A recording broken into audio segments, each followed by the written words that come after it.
that compost pile that I'm not taking care of. When it gets overgrown, I just can't be in there. Rosemary is a tough cookie.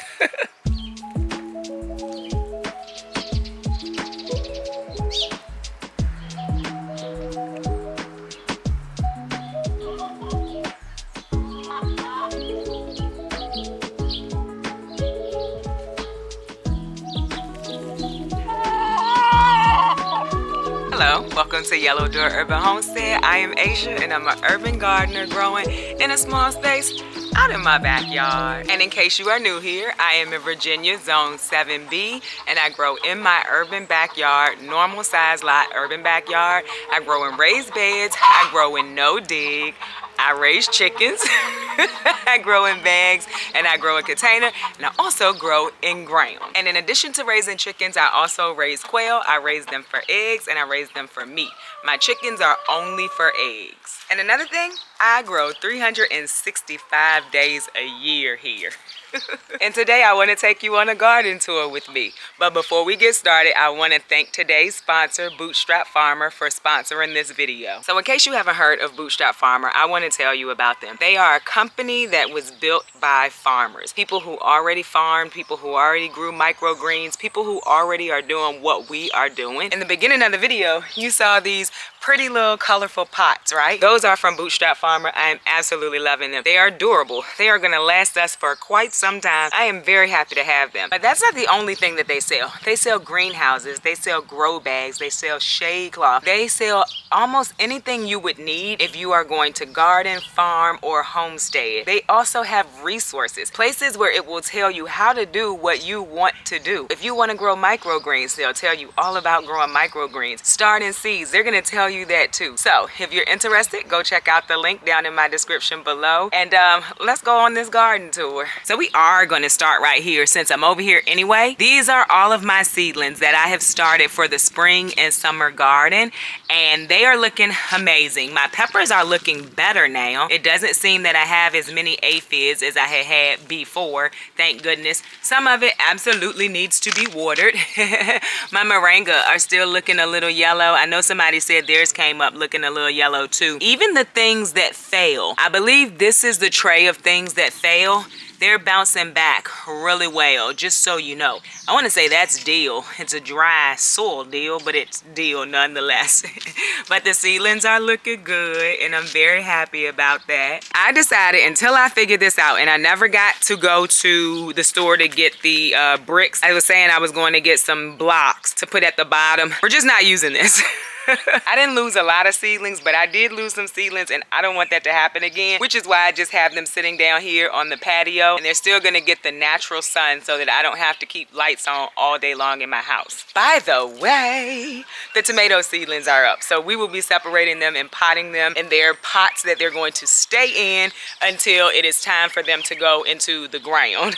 We'll be doing that sometime this week. So let's get started with the garden tour. If you remember, maybe a week or so ago, I planted out a bunch of cold hardy seedlings because we get warm really quick here. And so I needed these seedlings out early so that before it's time for me to plant in May and before it gets way too hot and they start to bulk, that I can get another harvest. And so that's what I'm gonna show you today. I just wanted to show you so you can see how my garden is looking right now. Pretty proud of it, if I can be honest. So in case you're new here, I don't like the cold, and so I come out when it warms up. It was about 30-something degrees this morning, and I was like, yeah, not going out there that early. With that being said, the sun is out, so you're gonna see shadows. I do apologize. I try to do better in the summer, but in the cold months, I just cannot do it. So just want to be honest with you in case you're new here. But my garden layout is, you have the asparagus bed here, and then we have a few cold hardy plants that I had left over, and so I'm keeping these in case something happens in my garden, but I need to also pour this water out of them. And then we have some leeks that we're letting get a little bit bigger before we plant them out. But the first thing you're gonna see, and normally you wouldn't see that big thing of cardboard, but until I can get it to recycling, that's what you're gonna see. When you come in, you're gonna see these arches. I think someone asked me about this trellis. I said arch, these are trellises. I think someone asked me about this one because of the shape of it, and I think that they thought there was a reason. There is not a reason. The reason is I could not get it back flat that, and so I still put it up. If you're new here, nothing's perfect. Nothing is perfect over here, and I go with the flow. But you'll come into these arches. These are normally covered with some type of vining annual, but I have a grapevine over here. It's a muscadine grapevine that got just wild and out of control, right? And so I'm giving it this trellis this summer. By the way, as I was told, these are praying mantis sacks. So there's 2 here and there's 1 up there, if you can see it. And so while I would love, love, love to trim that grapevine, I am not gonna trim it until I am at least somewhat sure those praying mantis came out of it, because they are very good for my garden. They will keep some pest away, and so I want them here. And I'm glad that their mother felt that it was safe enough for her to leave them here. And so speaking of the grapevine, over here is my orchard area. So there are 2 peach trees in there, 2 apple trees in there, grapevine. There's a fig down here on the other side, and then there's herbs and comfrey down at the bottom. But as it relates to the garden tour, if you remember, we planted out these seedlings. So these are both kohlrabi. The Swiss chard here is looking pretty good too. Coming down, you have more kohlrabi. Then you have some collards, and this is also kohlrabi. This is a cabbage that has been in since fall, and if you notice, we're trying to head up in the middle. So I'm excited about that. And then we have 2 more kohlrabi. And then of course, we have planted some onions down here, but I am pretty sure my dog got in here. So those onions may be gone, because she did get in here. My daughter called me one day, I wasn't home, and she said, the dog is in your garden. I said, did you get her out? Okay, the cabbage is from fall. I cleared my garden except for pretty much the cabbage and the Brussels sprouts. I did not clear things that was in shady areas because I was not going to replant them. And then I also left things that are in the bags. The other thing that you may be interested in is I do winter sowing. It's not my only method of starting seeds. Out of these 12 jugs, 6 of them are active right now. Let me see if I can show you. So for instance, this is the yarrow. I hope you can see it. We have activity in the yarrow container. We have a small amount of activity that you probably can't even see in the thyme container as well. And then we have lemon mint. I hope y'all can see that. A little bit of green in the lemon mint container. So we do have activity in those containers. Winter sowing is a method where you plant your seeds when it is cooler outside. Works really well for seeds that need to be stratified, but it also works well for just your normal annual seeds. I don't do it, but I have watched other gardeners do it, and it works just fine. If you want to start seeds and you don't want to start them in the house and you don't want to start them in sale trays, winter sowing is a good way to do it. I do have a couple of winter sowing videos if you are interested. If you search winter sowing in my videos, you can find it. All right, so I grow in block beds. I got a lot of these for free off of Facebook Marketplace. Not all of them, but a great amount of them came from Facebook Marketplace. And these beds are 4 feet by 7 feet long. That's this bed here and the bed over there. So what we have growing in this bed is lettuce that we recently planted out. And if you were here for this planting, you remember how small they were. This is a bib head lettuce. I make these things called chicken wraps, and I love that lettuce for them, and so that's why I planted that. And then right in the front, we have snapdragons that have been here since last year. I want to say I planted them in spring. They're still here. They died back, but now they're coming back. Snapdragons are very cold hardy plants. You're not gonna have flowers on them all winter long, but they will most times stay in the garden. They're gonna look like they're dying, but they will come back. So if you are in an area that has a mild winter, you quite possibly could keep snapdragons in your garden over years. Behind that lettuce is also cabbage that has been here since the fall. This one is starting to head. It's not super tight, but it's a head. This one is also heading, and so is this one. So I'm excited about that. They're not super tight yet, but I still have time. And so I know you're seeing all of this purple and discoloration. That is from the cold.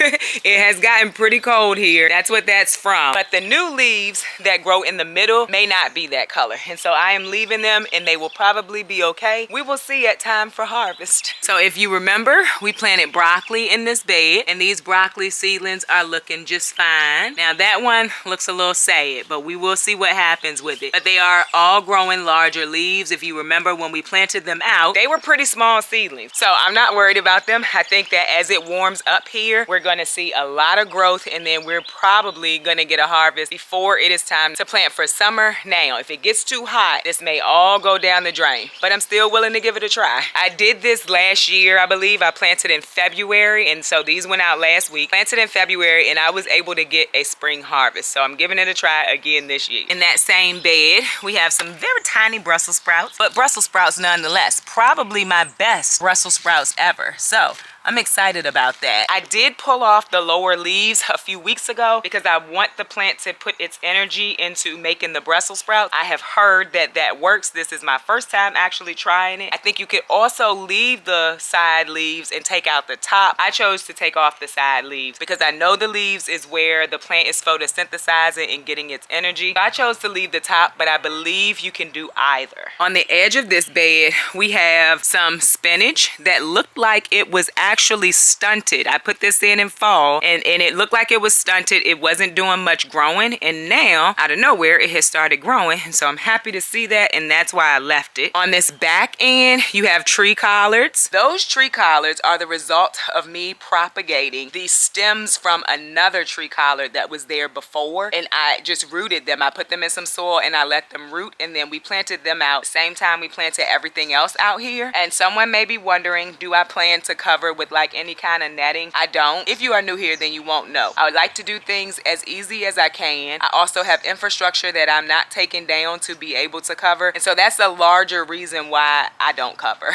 And then in the corner of this bed, we have a snapdragon that's been here since last year that is also kind of bouncing back. And then the last important thing about this bed is in the holes of all of these bricks are garlic. Now, they didn't all come up, but some of them have, and so I'm excited for that. Garlic is not my best thing to grow. Like, I don't have the most success with it, but I still try every year.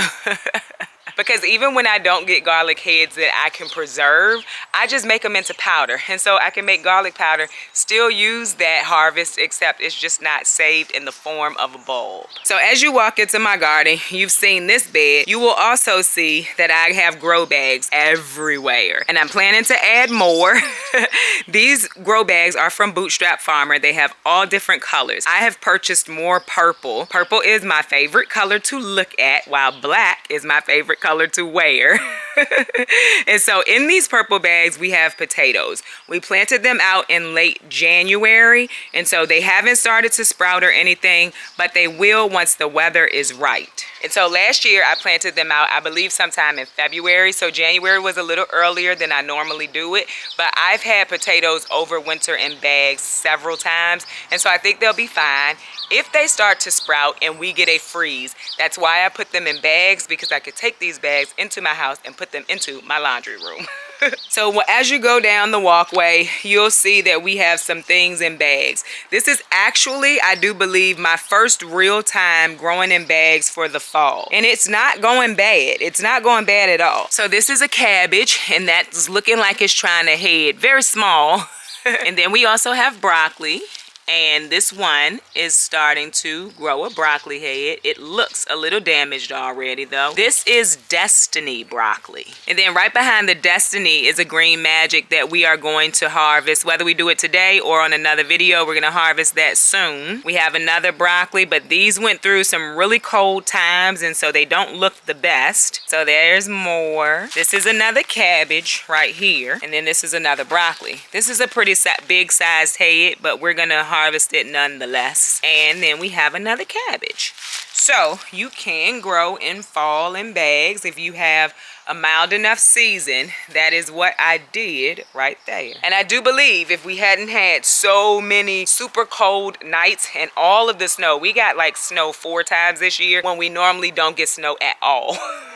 So with that being said, that's why they look like that. But the thing with broccoli is once you pull the head, you can get side shoots. So even if these heads didn't get as big as I wanted them to, it is a possibility that I could still get side shoots from this plant. And that's why I'm just gonna leave it. I don't have anything else that I plan to plant in these bags, and so we're just gonna leave it for now. And to show you what I mean when I say side shoots, this is a side shoot. There's a tiny little broccoli growing out of the side of that plant. And so once I harvest that broccoli head, those will still grow even after I harvest it. And so we're just gonna leave it. Like I said, I don't have anything to plant in there. And our next bed, same size as the bed I just showed you.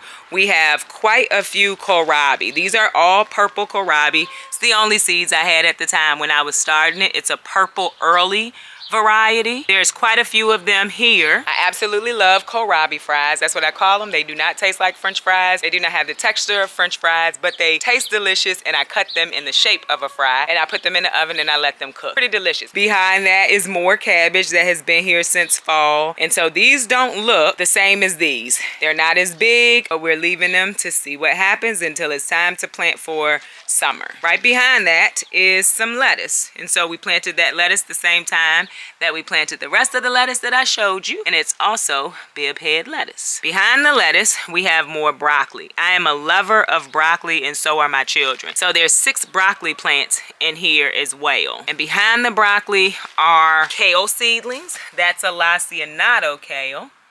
All of these are dinosaur kale, you might hear it called. And then these are curly kale right here. And right behind it is some Swiss chard that has been in since the fall as well. And then of course we have a snapdragon. And just like the other bed, in the holes of all of the bricks are garlic. And so this side is doing really well. I actually got this seed garlic from a local farmer's market. And so I'm assuming that maybe because it's from my area, it's doing better. But we have germination in pretty much every hole on this side, except for that one right there. But it's doing really nice. And this has to be from last year, and that's why it's so big. And so that's what the spring beds are looking like right here. And I think they look amazing. So I'm just excited and waiting for the warmer weather where these beds are filled with leafy greens. And so right beside the bed that I just showed you, we have more bags. I'm planning to put more bags right here as well. Once I fill the purple bags, a lot of the black bags in the walkway are gonna go in other places in the garden. I want all of the purple bags to be down this middle section. Just think it would be pretty when you walk in.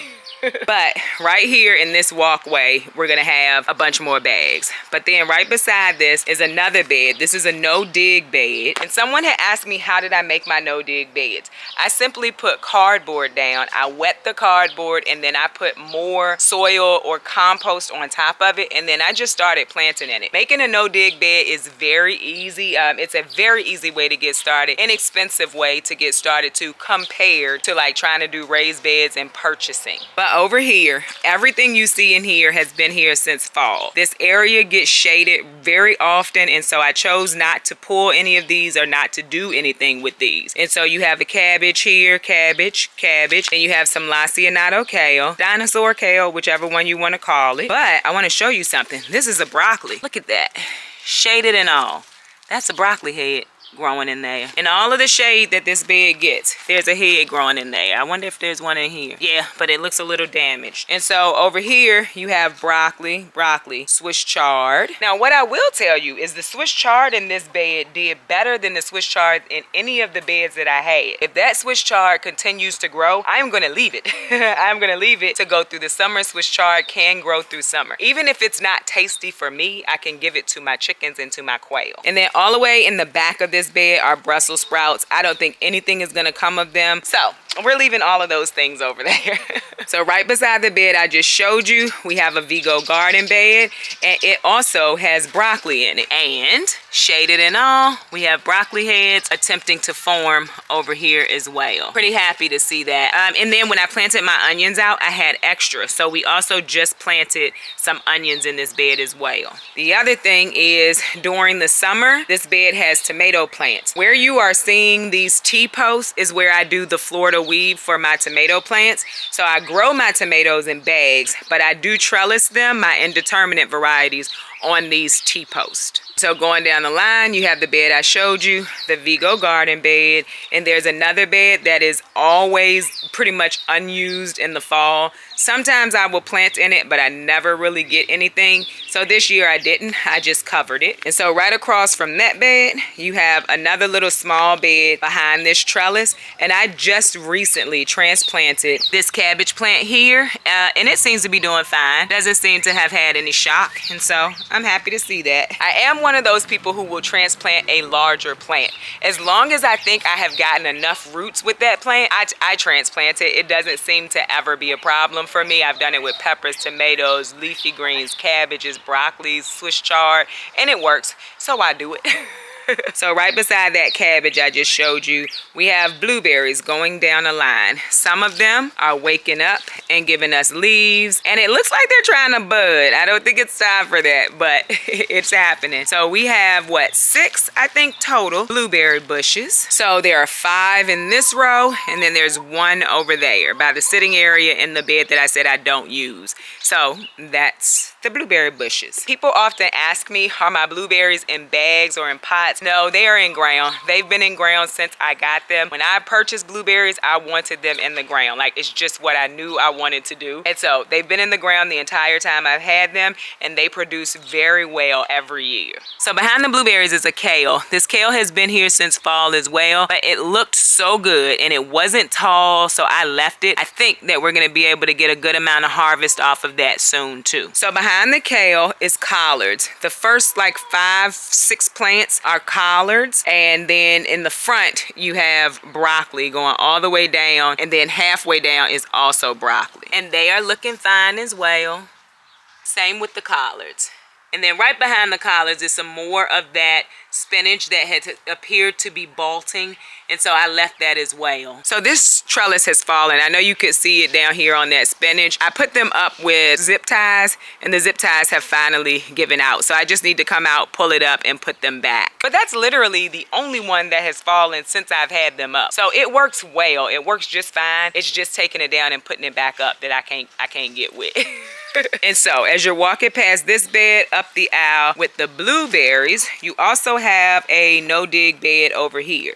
And this is where we just recently planted out the onions, and they are all looking really good. Surprisingly, my dog did not get to this bed. I'm very happy about that. They look small, but they are actually, wait a minute, have a vole, right? Did you see how easy that just came out? I need to step on this bed, I think. That came out very easily. I don't think that the soil is, yeah, I need to step on this soil, which we will do, but not on this video. Let me correct that. I don't know what I have. I have a Mola gopher. I don't know what I have. What I do know is that it goes under my soil. It pushes the soil up, which pushes the plants up, which doesn't give connection to the soil. So I walk on the soil. I know people come and they'll say, well, if it was a vole, it was this. If it was a mole, it was that. If it could be a gopher, I don't know what it is. What I know is I have something down in the ground that bothers my garden beds.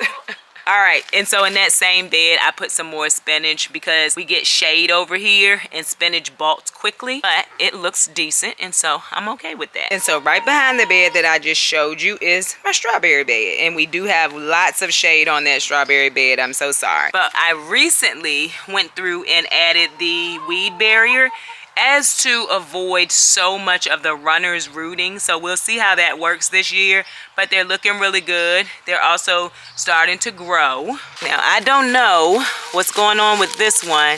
Well, it's still in there. I guess it just hasn't started to really plop up yet, but there's still some leaves, so I'm not gonna worry about it. And we have some weeds, of course, which is because I did not burn holes in it. I cut holes in it. So the weeds can definitely still get through, but not nearly as many as I had. And I do not think that the runners will be able to root as much either. Why are you making all that noise?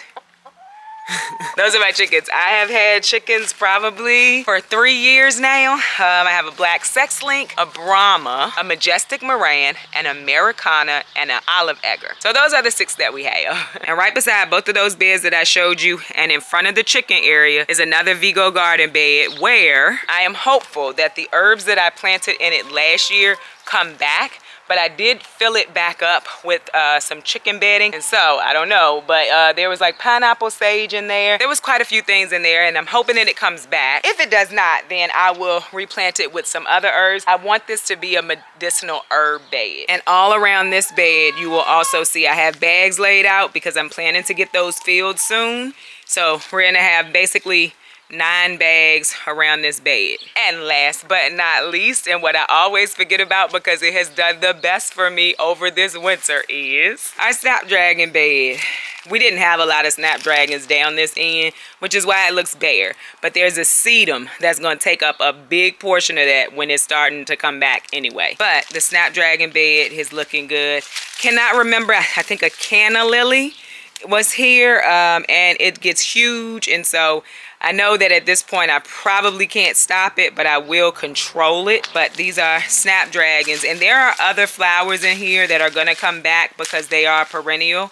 But right now we just have a bunch of snapdragons, and down here this sedum is already trying to come back.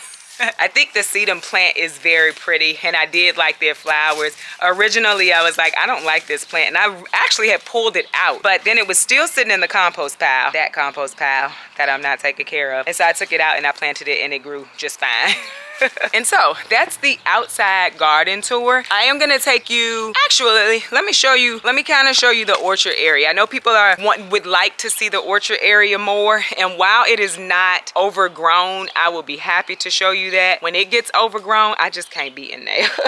So over here right now, there are a bunch of pots that are empty because they are dormant, but everything in these pots are perennial and they're going to come back. So you have, I want to say this was hyssop, you have feverfew in some of them. Oh, there is garlic over here, but that's just because I put it in the pot to see what would happen. So there's garlic over there. There's rose bushes down the back as well. I believe that big potted plant is a marshmallow. So there's a lot of stuff in there too, along with the herbs and the comfrey and the trees. By the way, I never show y'all this. This is my rosemary. Rosemary is perennial, doesn't even die here. You still have green leaves and new growth. Rosemary is a tough cookie.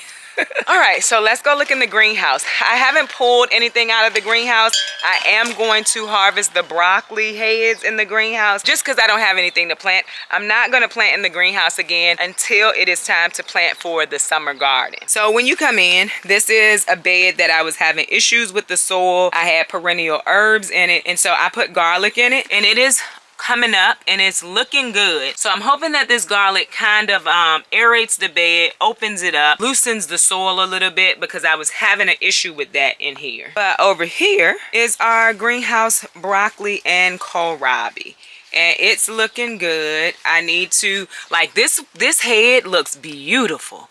So I just need to get out here, and it has a bunch of side shoots on it that's trying to grow. So I just need to get out here, start to harvest this stuff, and it wouldn't be anything that I would try to preserve, but I would attempt to eat it with dinner. Like this one, more than likely is trying to flower. These are in more sun throughout the day because it's right in the front than these back here. So another thing that I have are worm bins. They are alive. I do not feel like pulling it apart and taking stuff out, but they are alive. I know people always ask like what's going on with the worm bins. They're doing fine. Now, me needing to learn when should I go ahead and harvest it is another thing.